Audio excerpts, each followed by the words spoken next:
En este vídeo número 5, sobre la teoría del tema 2 campo eléctrico, comenzamos analizando la relación que existe entre la intensidad del campo eléctrico E y el potencial V. Pues bien, de la definición del trabajo despejamos la diferencia de potencial, introducimos la fórmula del trabajo como integral entre RA y RB, posición inicial y final de producto escalar de F por diferencial de R, ¿de acuerdo? Igualamos y llegamos a una expresión que ya obtuvimos una similar en el tema 1 del campo gravitatorio, que relaciona un cambio infinitesimal diferencial de V del potencial con el producto escalar del campo eléctrico por el vector desplazamiento infinitesimal diferencial de R, ¿vale? Si nos vamos a este dibujo donde queremos trasladar dentro del seno de un campo eléctrico uniforme E una carga Q minúscula desde el punto P al punto P', siendo diferencial de R vector, el vector de desplazamiento infinitesimal, V y diferencial de V, los valores de potencial eléctrico en una superficie equipotencial y otra muy cercana, alfa el ángulo entre el vector E y el vector diferencial de R, llegamos a esta expresión. Y diferencial de R por coseno de alfa es diferencial de X, porque el coseno de alfa es el cateto contiguo diferencial de X entre la hipotenusa diferencial de R. ¿Vale? Total, que se llega a una expresión en la cual si tenemos un campo eléctrico uniforme, podemos concluir que la diferencia de potencial es igual a menos el campo eléctrico por el desplazamiento delta de X, ¿vale?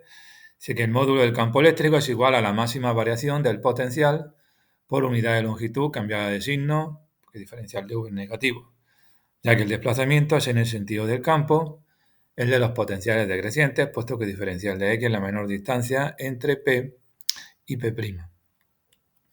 Y para un desplazamiento finito, pues en lugar de diferencial de V hablamos de delta de V.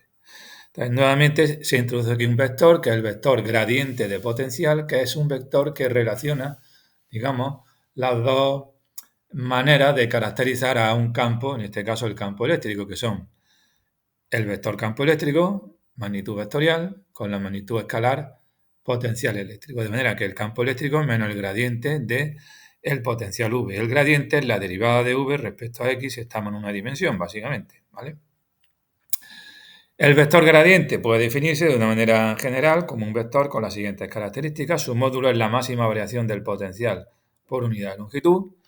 La dirección es perpendicular a la superficie equipotencial, igual que tiene la misma dirección que el vector intensidad de campo. Y el sentido es el de los potenciales crecientes, al revés que el campo eléctrico, ¿vale? El concepto de gradiente está ligado a fuerzas, como puede ser la gravitatoria, como puede ser la fuerza eléctrica, y un gradiente de una magnitud física origina un flujo, ¿vale? El concepto de flujo viene más adelante. Potencial creado por una distribución discreta de carga, pues básicamente, esto os lo leéis muy bien, y simplemente que el potencial que resulta de una distribución de un conjunto de varias cargas puntuales es la suma de los potenciales debido a cada una de las cargas sumadas, ¿vale? V1 más V2 más Vn. En caso de que la distribución de carga no fuera puntual, sino continua, pues a través de una integral como se averigua el potencial correspondiente, ¿vale? Pero en los ejercicios que nosotros haremos, lo haremos con suma de potenciales de 2, 3 cargas, 4 a lo sumo, en fin. Siguiente apartado, energía potencial de interacción electrostática, pues la energía potencial de interacción entre cargas eléctricas de una distribución de cargas, como puede ser un sólido iónico, como el cloruro de sodio, NaCl, pues se calcula usando la fórmula esta, que me dice que esa energía potencial es K por la carga de una de las cargas por la otra carga Q sub J, Q por Q sub J, entre la distancia entre el par de cargas. Y así se hace la suma para todas las interacciones, ¿vale? En este caso no es calcular la energía potencial en un punto en concreto, sino del conjunto de partículas cargadas que forman pues, la sustancia, en este caso, iónica. Conceptos de flujo del campo, en este caso, porque estamos en el tema 2 del campo eléctrico a través de una superficie. Pues lo primero es entender el concepto previo de vector que caracteriza una superficie elemental. Si tiene una superficie elemental pequeñita diferencial de S, se habla del vector diferencial de ese vector, cuyas características son: el módulo es el área de esa superficie diferencial de S, la dirección perpendicular a la superficie, el sentido puede ser, si la superficie es plana, puede ser un sentido arbitrario, pero fijo, y si no es plana, pues va dirigido en el sentido de la zona cóncava a la zona convexa. El área de una superficie finita se calcula como la integral a toda la superficie de las superficies elementales, diferencial de S, y si la superficie es cerrada, se habla de integral cerrada, con el simbolito este del círculo aquí entre medias, ¿lo veis?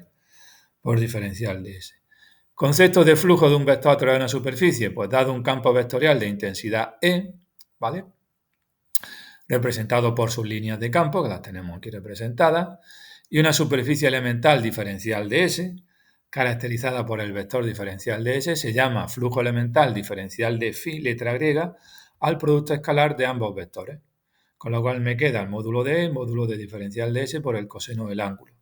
Y diferencial de S por el coseno del ángulo es la proyección de la superficie sobre el plano normal a la dirección del campo, ¿vale? Si se tiene en cuenta que el módulo del vector de intensidad se representa por la densidad de líneas de campo, es decir, si las líneas de campo están muy juntas, significa que la intensidad del campo eléctrico es mayor. Si están más separadas, significa que la intensidad de campo es más pequeña. Entonces, si se tiene en cuenta que el módulo de la intensidad del campo se representa por la densidad de líneas de campo, es decir, por el número de líneas de campo que atraviesan una unidad de superficie colocada de manera normal o perpendicular al campo, pues se concluye que el flujo elemental representa el número de líneas de campo que atraviesan la superficie diferencial de S sub n y por tanto diferencial de S. En definitiva, si la superficie es finita, se divide en trozos infinitesimales diferencial de S la superficie y se calcula el flujo mediante la integral extendida a toda la superficie de ese producto escalar de E por diferencial de S. Y si es cerrada, pues misma expresión, pero con la integral cerrada, ¿vale? Definición de flujo de un vector, que aglutina, por un lado, el vector de intensidad de campo y las líneas de campo, más juntas, menos juntas. Más juntas significa mayor valor de la intensidad del campo eléctrico, y diferencial de eso, pues el vector superficie perpendicular a la línea de campo, en fin, en algunos casos, digamos, ¿no? Aplicación del concepto de flujo, pues, tendremos el llamado teorema de Gauss para el campo eléctrico, muy importante. Si tenemos una carga puntual Q en el origen de coordenadas, rodeado de una esfera imaginaria de radio R, superficie de Gauss, el flujo del campo eléctrico a través de la misma será integral a lo largo de esa superficie cerrada del producto escalar de E por diferencial de S, campo eléctrico es K por Q partido R cuadrado por el vector U sub R, que era R, vector entre R, producto escalar diferencial de S, ¿vale? Aquí me queda R vector por diferencial de S es R por diferencial de S, los dos tienen misma dirección, mismo sentido, coseno del ángulo es 1, no aparece, y este R entre el R se va y se te queda esta expresión. En esta expresión, KQR cuadrado es constante, por eso lo sacamos fuera de la integral, me queda la integral de diferencial de S, una superficie cerrada, y el área de una superficie cerrada esférica es 4pi r cuadrado. Total, operando, llegamos a Q entre epsilon sub r por epsilon sub 0. Aquí hemos puesto en lugar de K 1 entre 4pi epsilon sub r por epsilon sub 0. El teorema de Gauss lo que dice es que el flujo del campo eléctrico creado por una distribución cualquiera de carga a través de una superficie cerrada se calcula dividiendo la carga limitada por dicha superficie, que es la carga Q, entre la permitividad dieléctrica del medio, que es el producto de epsilon sub r por epsilon sub 0. ¿Para qué me sirve el teorema de Gauss? Pues para calcular el campo eléctrico, el potencial eléctrico creado por una distribución esférica de carga. Si tenemos una distribución, una esfera de radio R, aquí la tenéis, con una densidad de carga ρ, ¿vale? donde Q es la carga total y V el volumen de la esfera, se define la densidad cúbica de carga como el cociente del diferencial de carga entre el diferencial de volumen. La aplicación del teorema de Gauss, pues aquí lo tenemos, carga entre epsilon sub r por epsilon sub 0. Por simetría, dice que el módulo de intensidad del campo toma el mismo valor en todos los puntos de la superficie de Gauss, que es una superficie esférica. Además, el campo E y el campo diferencial de S son paralelos, como estáis viendo aquí. Por lo tanto, E por diferencial de S en producto escalar es E por diferencial de S por el coseno de 1, porque alfa vale 0. La integral de diferencial de S es 4πr cuadrado y entonces me queda que el campo eléctrico en el exterior, punto P, aquí, a la esfera, uniformemente cargada, etcétera, pues tiene esta expresión que es la misma expresión del campo eléctrico para una carga puntual Q, colocada en el centro de la esfera. O sea, la esfera se comporta para puntos exteriores a la esfera como si fuera una carga puntual. ¿De acuerdo? Al tener el campo la misma forma que en el caso de la carga puntual, el potencial pues también tiene la misma expresión. ¿Vale? Esto de aquí, el 1 entre 4pi epsilon sub r epsilon sub 0 es K.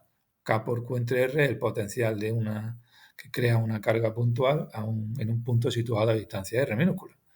¿De acuerdo?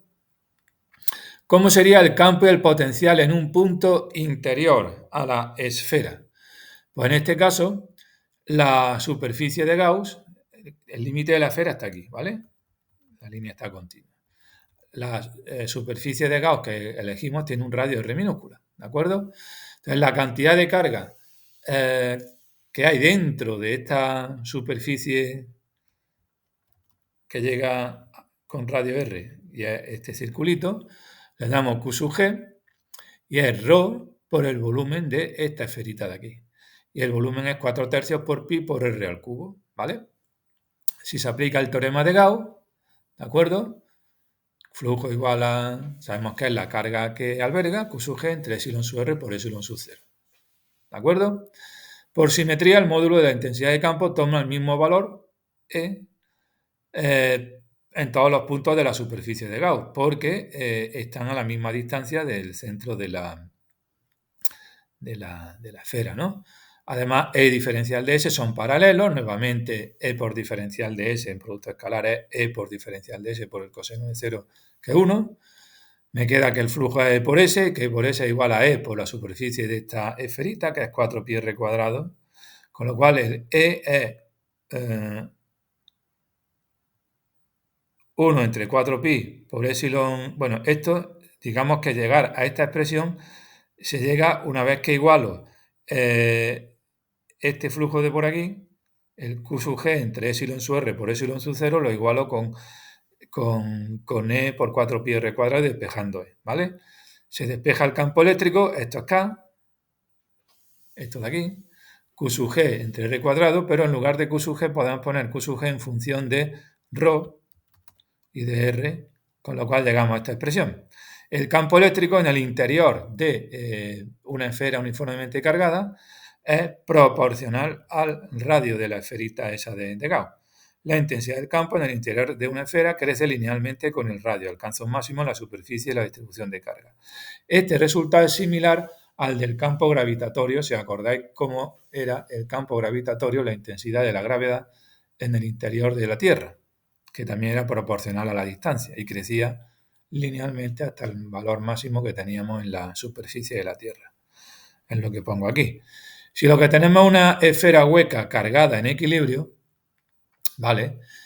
Con la carga uniformemente distribuida en la superficie de la esfera, al aplicar el teorema de Gauss, la intensidad del campo en el interior es cero. ¿Por qué? Porque la carga que hay dentro de la esfera es cero. Porque está dentro, está en la superficie, en el interior no hay ninguna carga. En un punto exterior se comporta la esfera como si fuera una carga puntual. Y en la superficie de la esfera, pues tenemos que, bueno, en la superficie de la esfera no, perdón, en un punto exterior, pues tendríamos que el campo es K, que es esto de aquí, por Q entre R cuadrado.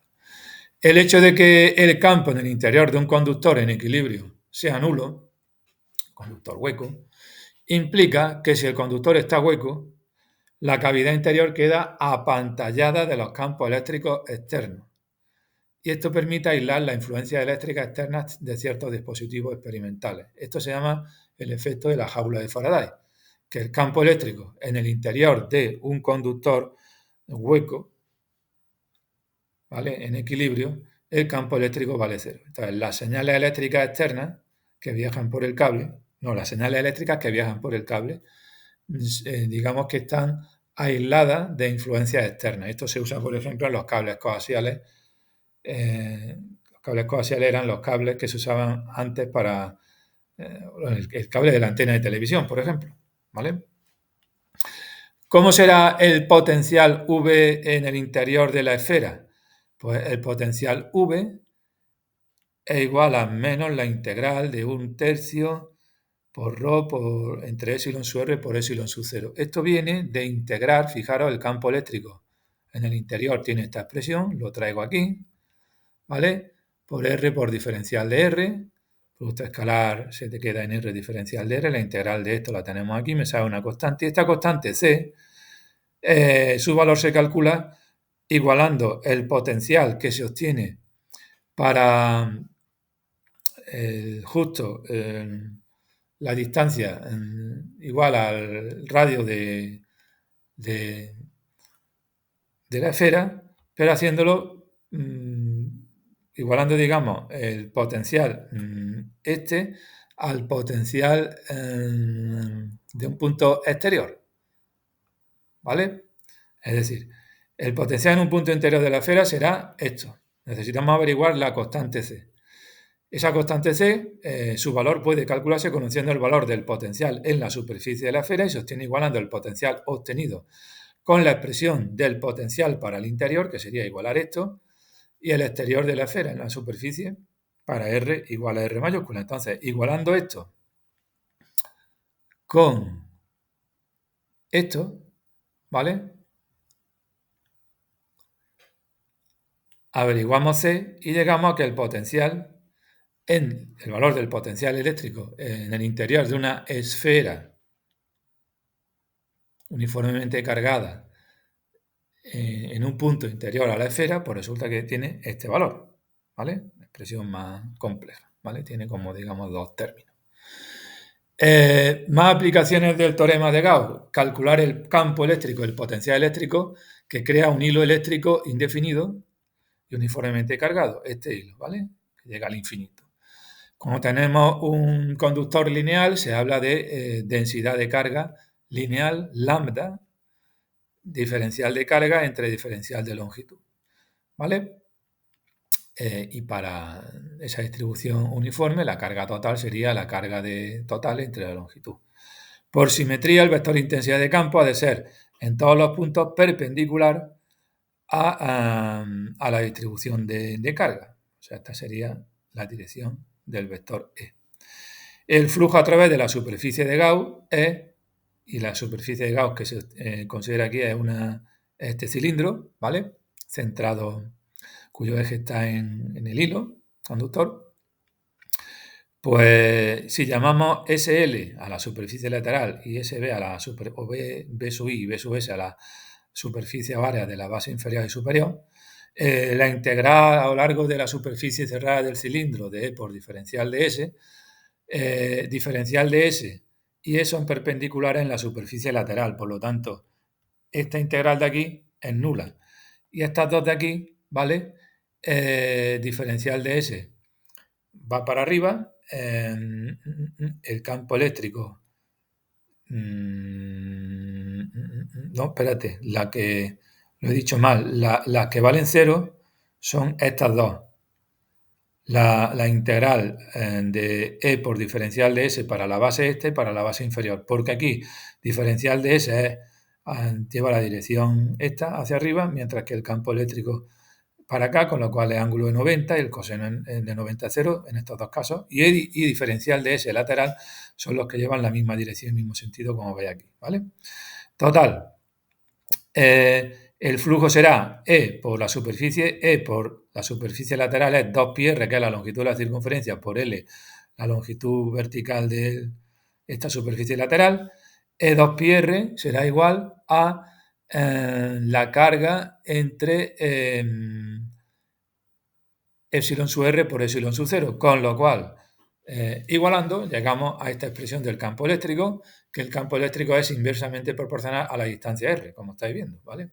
Porque r minúscula está aquí, la expresión vectorial, y luego el potencial v haciendo la integral de menos e por diferencial de r, pues operando llegamos a esta expresión de aquí, donde aparece un logaritmo neperiano de r minúscula entre r mayúscula, ¿vale?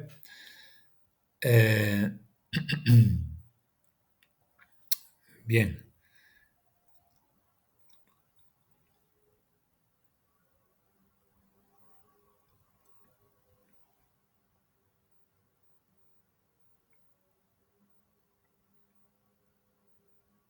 Vale, ahora nos vamos al campo eléctrico, perdón, y el potencial que crea una distribución plana y uniforme de carga. Tenemos este plano de aquí, con una densidad sigma igual a diferencial de Q entre diferencial de S, carga entre superficies, hablamos de una distribución no infinitesimal, sino grande de toda la lámina esta. Aquí nuevamente, para calcular o aplicar el teorema de Gauss y calcular el flujo, la superficie que se usa es la de un cilindro que es atravesado de manera simétrica por el plano este, ¿no? Entonces, diferencial de S apunta aquí para acá, el campo eléctrico que crea la lámina lleva esta dirección, con lo cual ahora el producto escalar que se hace cero es en la superficie lateral, a diferencia de cuando era una línea, un hilo, ¿no? Mientras que los que no se anulan son este producto de campo eléctrico para acá y superficie diferencial de S también para acá. Fijaros que si la sigma es positiva, las líneas de campo salen para arriba y para abajo. Por eso llevan la misma dirección y sentido E diferencial de S en las dos superficies estas circulares de arriba y abajo. Integrando, llegamos a que, bueno, integrando y igualando el flujo que es carga entre epsilon r, epsilon sub 0 al resultado de integral de por diferencial de S. Diferencial de S es pi r cuadrado, o la integral de diferencial de S, quiero decir. Porque esto es un círculo, ¿no? Llegamos a la expresión esta de campo eléctrico es igual a sigma entre 2 epsilon r epsilon sub 0. Fijaros que esto lo que significa es que el campo eléctrico es constante, no depende de la distancia.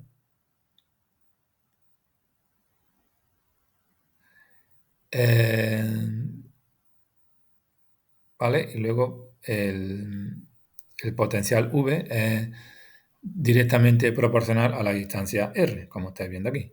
¿Vale? Bien, pues aplicaciones del teorema de Gauss para calcular campo eléctrico y potencial eléctrico pues, para diferentes distribuciones de carga. Una distribución plana, una distribución de un hilo, ¿no? Eléctrico indefinido, o esferas uniformemente cargada en el interior, en el exterior de la esfera y si la fuera el caso de la esfera hueca. Por último, ¿cómo acaba la teoría del tema? Hablando de la parecidos y diferencias entre campo eléctrico y campo gravitatorio. En cuanto a analogía, los dos son conservativos, las líneas de fuerza de los campos gravitatorios y eléctricos son abiertas, empiezan en algún punto, fuentes del campo o infinito, y terminan en algún punto, sumideros de campo o infinito. Eso bien, en el campo gravitatorio no hay sumideros, ¿vale?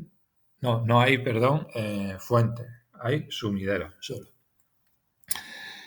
En ambos se define una función escalar que es el potencial, a partir de la que se construyen superficies equipotenciales y las líneas de campo son perpendiculares a esas superficies equipotenciales.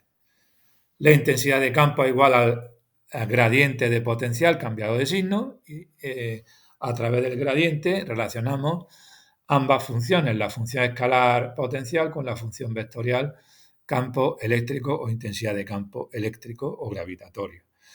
El trabajo de las fuerzas de campo a lo largo de una trayectoria depende solo del punto inicial y final y es independiente de la trayectoria. En el caso de que la trayectoria sea una línea cerrada, el trabajo de las fuerzas del campo es cero. Luego, las fuerzas debidas a los campos gravitatorios y eléctricos son ambas fuerzas centrales. Las fuerzas gravitatorias eléctricas tienen siempre la dirección del vector intensidad de campo. En cuanto a diferencias, el campo gravitatorio no tiene fuente, solo tiene sumidero. Las líneas de campo siempre empiezan en el infinito. Y el eléctrico tiene tanto fuentes, que son las cargas positivas, como sumideros, que son las cargas negativas. Las fuerzas debido al campo gravitatorio son siempre atractivas, mientras que las fuerzas debidas al campo eléctrico pueden ser atractivas o repulsivas.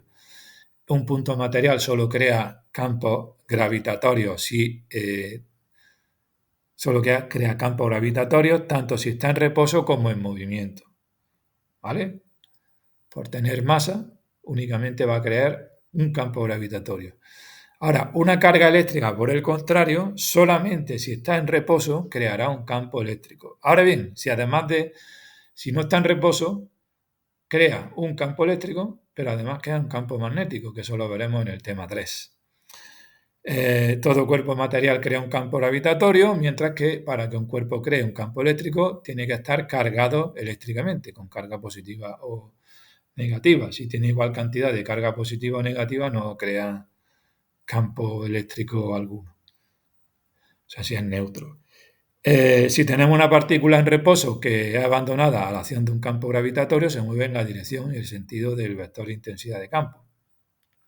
Sin embargo, una carga eléctrica se mueve en la dirección del vector de intensidad de campo, en esa dirección, pero ahora bien, el sentido será el del vector de intensidad de campo si la carga es positiva y será el contrario si la carga es negativa, porque F igual a Q por E y si Q es negativo cambia el sentido. Y por último, que un campo eléctrico se puede apantallar. Existen las jaulas de Faraday para el campo eléctrico, pero para el campo gravitatorio no existe esa jaula de Faraday. Ningún cuerpo material puede eliminar la acción de un campo gravitatorio encerrándose en ningún tipo de recinto. En cambio, los cuerpos cargados sí. Pueden protegerse de los campos eléctricos si se encierran en el interior de una jaula de Faraday. Y aquí acabamos la teoría del tema 2.